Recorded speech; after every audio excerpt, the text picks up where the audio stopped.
sometimes he can be inconsistent, and you just hope that he can take that next step in maturity with Brad Stevens. But I don't see Boston being as good as they are the last couple of years with Kemba Walker at point guard compared to having Kyrie Irving. So we'll see what happens, but I don't expect Boston to take a step forward with Kemba Walker.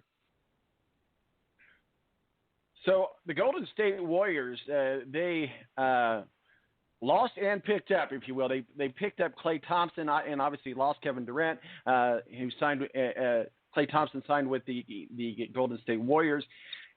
But he's got injury prone, and he tore his ACL during the finals. But it looks like Golden State's still going to take a chance on him.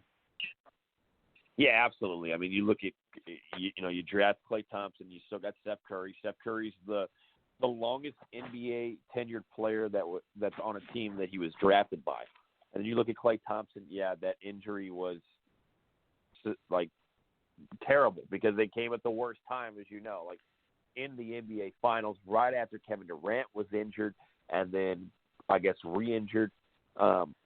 I like Klay Thompson a lot. He's a great shooter, and I didn't think Golden State was going to let him get away to another contender or another team. Just how well him and Steph have been, what they brought to that city, and how it's one of the best backcourts we've ever seen. And if you're Golden State, even though those guys are getting upward towards 30 years old, what they've done for you, what they've brought to you, and still what they can bring was enticing enough to bring him back. I don't think the Golden State Warriors had any other option but to bring Klay Thompson back. You know, over the last couple of months or so, year or so, we've heard from the Philadelphia 76ers, trust the process, trust the process. Well, their process is to put a lot of eggs in one basket that's being held by Tobias Harris. They've made a lot of moves to get him in their camp, and they certainly feel like he's got the missing link to get them to the NBA Finals in the East. The Philadelphia 76ers apparently gave him $180 million and gave up a huge mid-season trade to get Harris. So Tobias is the man in Philly.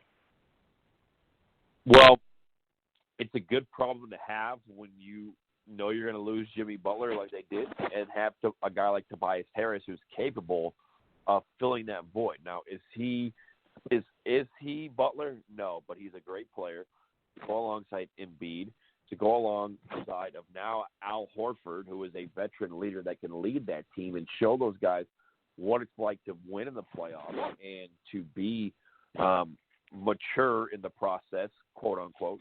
And then you've also got Ben Simmons, who's played well. That's a good team.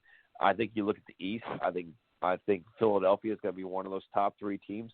I think Milwaukee's a top two team. Mm-hmm. Then it's kind of up in the air. We'll see what the Raptors do without Kawhi Leonard. Can Pascal Siakam take that next step?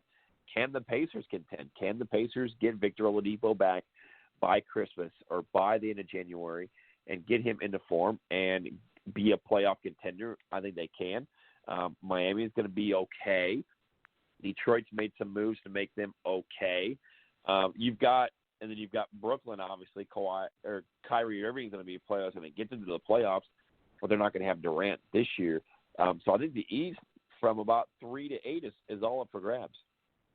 Well, one we could say that Milwaukee right now the Milwaukee Bucks is probably the best going into the regular season in the East. So certainly they did their part as well as far as signing Chris Middleton to 5 years, $178 million. And the Bucks had a limited ability to replace Middleton if he's left, but they have reportedly decided to pull out the old checkbook per se.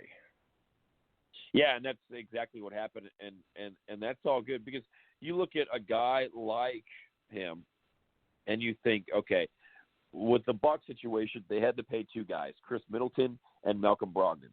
Well, Chris Middleton's been great for them. It's been a piece to go alongside of Giannis Antetokounmpo. He was an all-star last year and a player that they needed and did not want to get away, so they re-signed him, like you said, open the checkbook, and that kind of opened up a possibility of a restricted free agent like Malcolm Brogdon walking and getting a better contract like he did here in the Pacers. So I like Chris Middleton, and I'm glad he signed there because it kind of opened it up for the Pacers to be able to sign Malcolm Brogdon with Middleton signing in Milwaukee. So was glad to see that. You know, we haven't had a chance to really talk about the Pacers yet today.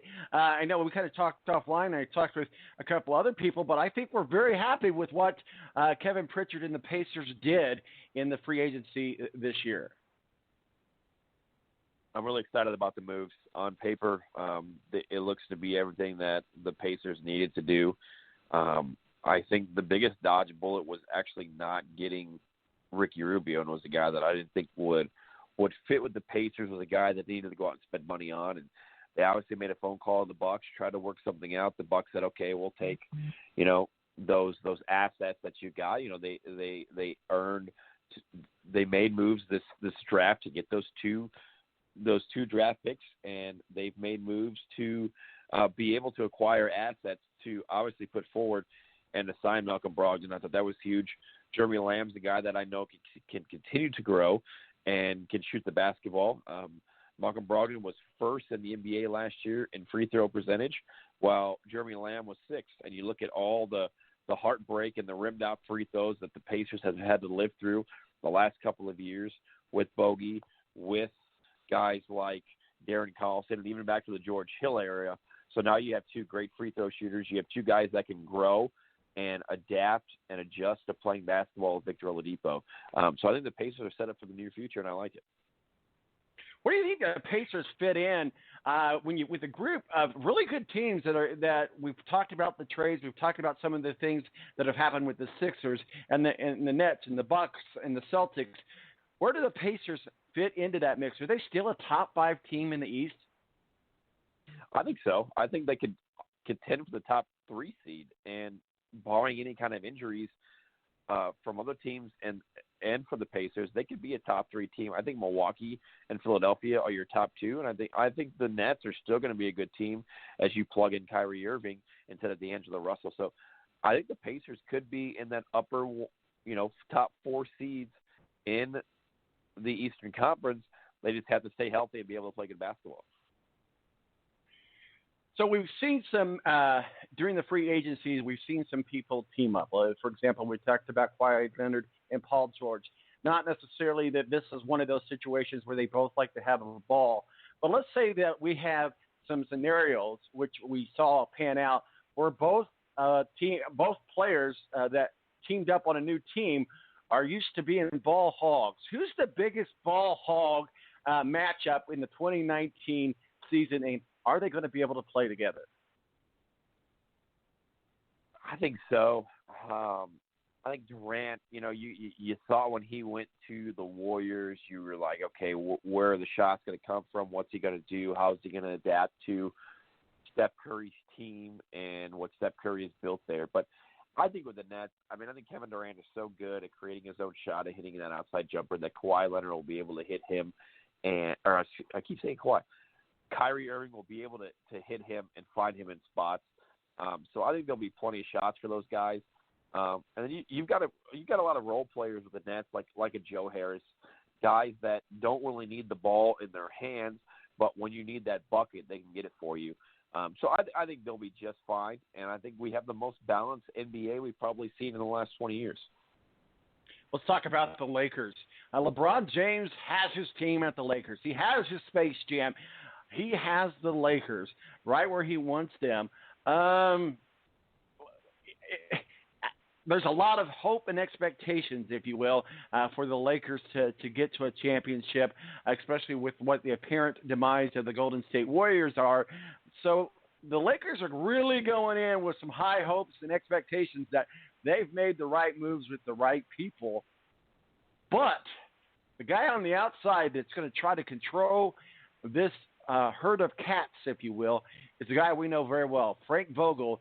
And I think Frank Vogel's a great coach. I really do. And I think that he did good with the Pacers, and I think he has an opportunity to do well with the Lakers. However, I don't know that the Lakers are going to give him the opportunity. I feel like almost Frank Vogel is a figurehead with the Lakers right now. We need to have a coach. Frank, you're it.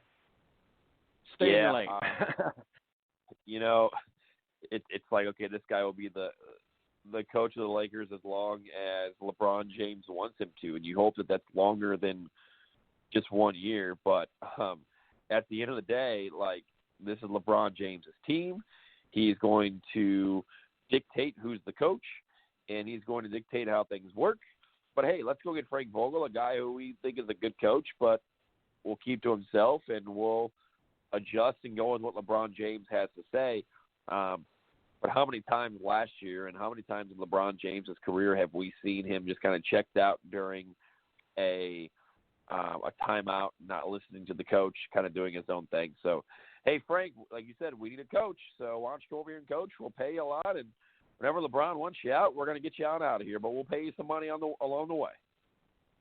Well, I guess if you got to have a job for job security, we used to joke about the backup quarterback for Peyton Manning being the best job in the NFL. So I guess if you're going to get paid and be a figurehead and you're okay with it, hey, LA is where people go to act. So maybe he can act like a coach and get paid some good money, and we'll see what happens. Who was the biggest loser in the 2019 free agency draft? Would you say it was the Knicks? Because they didn't do anything. Yeah, I mean, the Knicks, they've got – what they did is they went out and got role players. I think Julius Randle's a starter, but guys like Garrett Temple, guys that, are role players. So you would have to think that.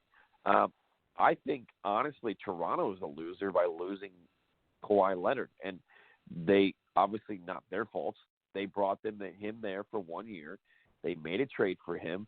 They wanted to win a championship. He brought a championship to Canada. He brought a championship to the Raptors, and they will always love him for that.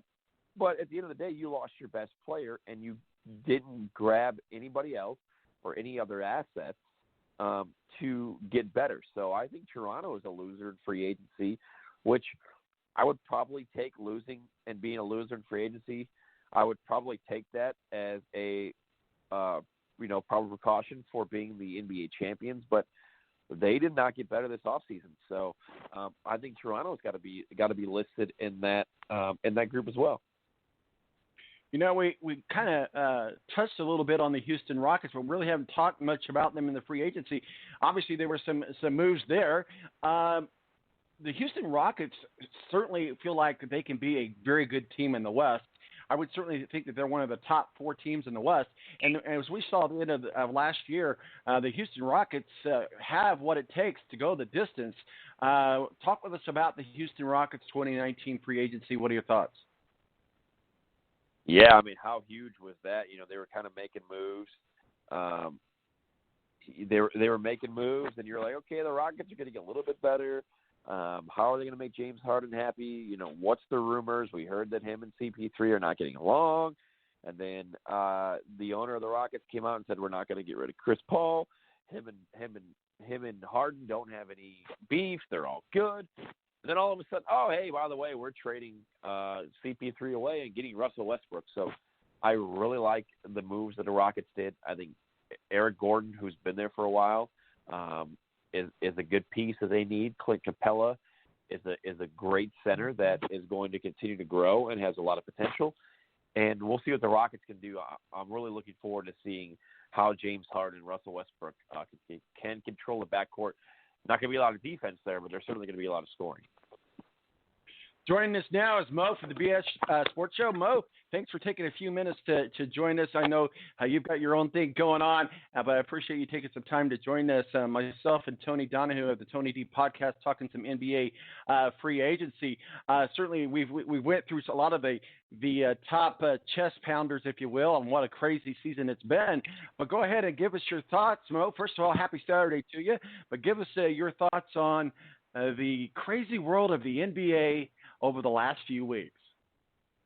Well, I think what we've learned is that free agency is never really going to be kind to the smaller market teams, as we've seen Oklahoma City just and their 2 stars. We've seen guys move from what can be perceived as smaller markets to bigger markets. So, I think that's something that at some point I think that Rob Manfred said he's going to look at. I don't know how you fix it, but it's definitely not kind to the small market teams, that's for sure, when it comes to big name players and superstars in free agency. Tony, Mo just mentioned that as well. We've talked about it before, and that's, these teams that call